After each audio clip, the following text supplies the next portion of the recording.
जनतंत्र पर आचार वो ज्यादा महत्वपूर्ण है। ये छोड़ो, ये तो हम लोग लड़ेंगे। ये शिंदे की शिवसेना कब से मूल शिवसेना हो गई? शिंदे जहां ठाकरे वहां शिवसेना।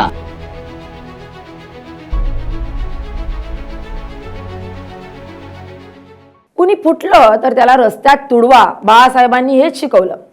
सध्या गल्ली ते दिल्लीच्या राजकारणात सध्या एकच चर्चा सुरू आहे, ती म्हणजे ऑपरेशन टायगरची। ऑपरेशन टायगर पास की फेल हे अजून कुणालाच उमजेना झालंय। 2 खासदारांच्या सईनं हा सस्पेन्स आणखीनच वाढलाय, त्यामुळे आता अभूतपूर्व गोंधळ पाहायला मिळतोय। अशातच ठाकरेंसोबतचे खासदार संजय राऊत आणि अरविंद सावंत वेळोवेळी पत्रकार परिषदा घेत अत्यंत आक्रमक भूमिका घेताना दिसतायत। त्यामध्ये कुणी फुटलं तर त्याला रस्त्यात तुडवा असा इशारा ठाकरेंच्या शिवसेनेकडून देण्यात आलाय। दावा किया जा रहा है, दावा ये किया जा रहा है कि आपकी पार्टी के 6 सांसद जो हैं वो मूल शिवसेना में मिल चुके हैं। उसमें कितनी एक शब्द को दावा मूल शिवसेना नहीं, मूल शिवसेना यहाँ ठीक है, बैठे। शिवसेना हाँ, यूपी की वो गद्दार शिवसेना। ठीक है मूल शिवसेना शिवसेना क्या बात के करते? 6 नहीं, सांसद जो है एसएलपी सुप्रीम कोर्ट में चल रही है। चलिए ठीक है ये शिंदे की शिवसेना कब से मूल शिवसेना हो ठीक है गई? शिंदे जहां ठाकरे वहां शिवसेना। जहां ठाकरे वहां शिवसेना। ठीक है। ये कोई शिंदे बिंदे भिंदे बिंदे अगर उनकी शिवसेना बन गई, कल कोई बोलेगा ये बीजेपी नहीं और किसी की मूल बीजेपी है। त्यामुळे आता या दबाव तंत्राचा फायदा ऑपरेशन टायगर फेल करण्यात होणार का, की यामुळे खासदार आणखी दुरावले जाणार? या सगळ्याचा आढावा आपण या व्हिडिओतून घेणार आहोत। नमस्कार, मी स्नेहल चौधरी, आपण पाहतात LS मराठी। कुणी फुटलं तर त्याला रस्त्यात तुडवा ही शिकवण आपल्याला हिंदू हृदय सम्राट शिवसेना प्रमुख बाळासाहेब ठाकरे यांनीच दिली आहे। अशा अत्यंत आक्रमक शब्दात शिवसेना उद्धव बाळासाहेब ठाकरे पक्षाचे ज्येष्ठ नेते आणि खासदार अरविंद सावंत यांनी संभाव्य बंडखोर खासदारांना थेट आणि जाहीर इशारा दिलाय। दिल्लीत आयोजित करण्यात आलेल्या वादळी पत्रकार परिषदेत खासदार फुटीच्या चालू घडामोडींवर अरविंद सावंत यांचा संतापाचा मोठा भडका उडालाय। यावेळी त्यांनी आक्रमकतेची सर्व परिमाणे ओलांडत गद्दारांना थेट रस्त्यावर गाठण्याचा इशारा दिलाय। वो लोग 6 लोग का इकट्ठा फोटो बताओ, माननीय मोहन बिरला से मिले होंगे तो उनका फोटो बताओ। तो बिना प्रूफ आप सारी चीजों को लेकर जो पटकड़ बजा रहे हो वो अच्छा नहीं लग रहा है। देश के संविधान पर आँच आ रही है, उसके ऊपर आप लोग को गंभीर नहीं है। 4000 ईवीएम मशीन जल गई, आप चुप कर बैठे हो क्यों? किसने डांटा आपको? मालिक ने डांटा होगा, फिर मालिक ने आपको डांटा होगा। खबर बात 14,000 करोड़ का घोटाला वो राजेश मेहता करके गया, उसके ऊपर समय नहीं, LIC के पैसे गए ना। किसके पैसे? आम जनता के पैसे है ना LIC में। तो खबर 1 मिनट के लिए बताएगी, बस खत्म बंद। तो ऊपर मालिक के मालिक ने बताया। ये इसके लिए पूरा दिन रात 24 घंटा 48 घंटा चले। एक पार्टी से 4 सांसद गए समझ लो एक क्षण के लिए, कौन सी बड़ी आज देश पर आ रही है? नहीं ना। कौन सी जनता का नुकसान हो रहा है? नहीं ना। डॉलर गिरा, डॉलर के ऊपर रुपया गिरा, नुकसान हो रहा है। समझा? हमारी नाक कट रही विश्व में, नुकसान हो रहा है।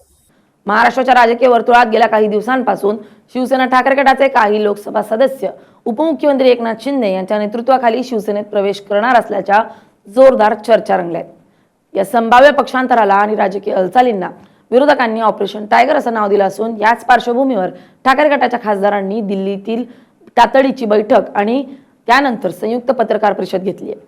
या पत्रकार परिषदेची सुरुवात अत्यंत तणावपूर्ण वातावरणात झाली। प्रसार माध्यमांनी जेव्हा शिवसेना पक्षातील संभाव्य फुटीबाबत आणि खासदारांच्या नाराजीबाबत प्रश्न विचारण्यास सुरुवात केली, तेव्हा खासदार अरविंद सावंत आणि खासदार संजय राऊत यांनी सुरुवातीला हे सर्व दावे फेटाळून लावण्याचा प्रयत्न केला। मात्र पत्रकारांनी जेव्हा थेट प्रश्न विचारला की उद्धव ठाकरे हे खासदारांना भेटण्यासाठी वेळ देत नाहीत आणि याच नाराजीतून काही खासदार पक्ष सोडण्याच्या तयारीत आहेत, तेव्हा अरविंद सावंत यांचा संयम सुटला। त्यांनी थेट पत्रकारांनाच धारेवर धरत तुम्ही कोणत्या खासदाराचं नाव घेऊन बोलत आहात त्याचा खुलासा करा असं आव्हान दिलं। तुम्ही खोटा अपप्रचार करत आहात, तुम्ही कोणा पक्षाला बदनाम करण्याचं कंत्राट किंवा सुपारी घेतली आहे का? अशा तिखट शब्दात त्यांनी उपस्थित पत्रकारांना झापलं आणि ते आपल्या जागेवरून उभे राहिले। पत्रकार परिषदेत पुढे बोलताना अरविंद सावंत यांनी शिवसेना पक्षाच्या मूळ आक्रमक शैलीचा आणि बाळासाहेबांच्या विचारांचा दाखला दिला।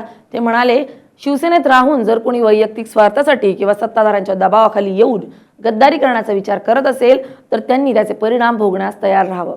आम्हाला आदरणीय शिवसेना प्रमुख बाळासाहेब ठाकरे यांनी एकच आणि स्पष्ट शिकवण दिली आहे की जो पक्षाशी, पक्षाच्या चिन्हाशी आणि नेतृत्वाशी फितुरी करेल त्याला रस्त्यात तुडवलं पाहिजे। शिवसेना ही केवळ एक राजकीय संघटना नसून ती एक कुटुंब आणि निष्ठावंताची संघटना आहे. त्यामुळे लोकप्रतिनिधी म्हणून निवडून आल्यानंतर जर कोणी पक्षाच्या पाठीत सुराख उपसणार असेल तर शिवसैनिक शांत बसणार नाहीत आणि त्यांना महाराष्ट्राच्या रस्त्यांवर फिरू दिलं जाणार नाही. अरविंद सावंत यांच्या या आक्रमक विधानाला तिथं उपस्थित असलेले पक्षाचे मुख्य प्रवक्ते संजय राऊत यांनीही पूर्ण पाठिंबा दिला. उनको लगता है एक बार ये कर चुके हैं, अब मैं कहूँगा तोड़ के दिखाइए. आपको नहीं तोड़ेंगे ना तो शिवसेना आपका बाप, हमारे बाप का नाम नहीं बताएंगे और हमारे बाप का नाम बाला साहब ठाकरे है. समझा? हाँ, क्या खेल लगा रखा है क्या डेमोक्रेसी का? उसको तोड़ेंगे का पैसे की इतनी मस्ती आई क्या आपके पास? हाँ, ये ईडी सीबीआई की धमकी आप किसको दे रहे हैं? हमको? हम जेल में जाकर आ चुके हैं, हम वापस जेल जाने के लिए तैयार है, लेकिन आपको सबक सिखा के जेल में जाऊंगा. ये देश की जो प्रतिष्ठा है, देश की डेमोक्रेसी की जो प्रतिष्ठा है, नियम है, संविधान है, उसके साथ आप खिलवाड़ कर रहे हो. हमारे पार्टी पर लोग चुनकर आते हैं, हम मेहनत करते हैं, उद्धव ठाकरे मेहनत करते हैं और आप लोग उनको किडनैप कर रहे हो, हाईजैक कर रहे हो. ये कौन सी डेमोक्रेसी है? नरेंद्र मोदी जी विदेश में जाकर बड़ी बड़ी बातें करते हैं. देश में क्या चल रहा है देखिए आप पहले. संजय राऊत यांनी सांगितलं की लोकसभेच्या निवडणुकीत शिवसैनिकांनी दिवस रात्र रक्ताचं पाणी करून या खासदारांना निवडून आणलंय. पक्षप्रमुख उद्धव ठाकरे यांनी संकट काळात या सर्वांना उमेदवारी दिली आणि पक्षाची ताकद त्यांच्या पाठीशी उभी केली.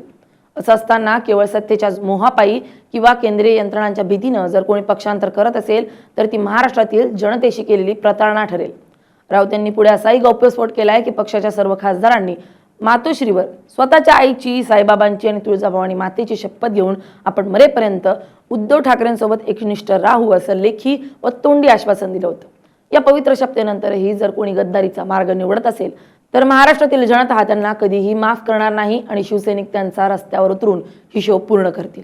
या संपूर्ण राजकीय नाट्याला कायदेशीर वळण देण्यासाठी अरविंद सावंत यांनी आधीच दिल्लीत सक्रिय पावलं उचलली आहेत. त्यांनी लोकसभा अध्यक्ष ओम बिर्ला यांची प्रत्यक्ष भेट घेऊन त्यांना एक अधिकृत पत्र सुपूर्द केलंय. या पत्रात त्यांनी स्पष्ट केलंय की शिवसेना उद्धव बाळासाहेब ठाकरे पक्षाच्या चिन्हावर निवडून आलेल्या कोणत्याही खासदाराच्या स्वतंत्र गटाला किंवा दुसऱ्या पक्षात विलीन होण्याच्या दाव्याला लोकसभा अध्यक्षांनी कोणत्याही परिस्थितीमध्ये कायदेशीर मान्यता देऊ नये. पक्षांतर बंदी कायद्याच्या तरतुदीनुसार मूळ पक्षाच्या संमतीशिवाय किंवा आवश्यक संख्याबळाशिवाय होणारी कोणतीही फूट बेकायदेशीर ठरते. हाच मुद्दा त्यांनी या पत्राद्वारे अधोरेखित केलाय. पक्षाच्या वतीनं आम्ही सर्व कायदेशीर खबरदारी घेत आहोत आणि लोकशाहीच्या मूल्यांची पायमल्ली होऊ देणार नाही असा विश्वासही त्यांनी व्यक्त केलाय. दुसऱ्या बाजूला सत्ताधारी एकनाथ शिंदे यांच्या शिवसेनेकडून आणि भारतीय जनता पक्षाकडून ठाकरे गटाचे सर्व आरोप पूर्णपणे फेटाळून लावले जात आहेत. सत्ताधारी पक्षाच्या नेत्यांनी स्पष्ट केलंय की उद्धव ठाकरे यांच्या कार्यपद्धतीला आणि त्यांच्या घरातून काम करण्याच्या वृत्तीला कंटाळून अनेक लोकप्रतिनिधी स्वतःहून बाहेर पडतायत. उपमुख्यमंत्री एकनाथ शिंदे हे जमिनीवर काम करणारे नेते असल्यामुळे सर्वसामान्य जनतेसह लोकप्रतिनिधींचा त्यांच्यावर विश्वास वाढलाय. कोणावरही दबाव टाकून किंवा कोणालाही आमिष दाखवून पक्ष फोडण्यात सत्ताधाऱ्यांना रस नाही. उलट ठाकरे गटाचे नेते स्वतःचे अपयश लपवण्यासाठी आणि आपल्या खासदारांना रोखून धरण्यासाठी अशा प्रकारे धमक्यांची आणि हिंसेची भाषा वापरतायत असा पलटवार सत्ताधारी गोटातून केला जातोय. अरविंद सावंत यांच्या रस्त्यात तुडवा या विधानामुळे आता महाराष्ट्रातील कायदा आणि सुव्यवस्थेचा प्रश्न पुन्हा एकदा ऐरणीवर आलाय.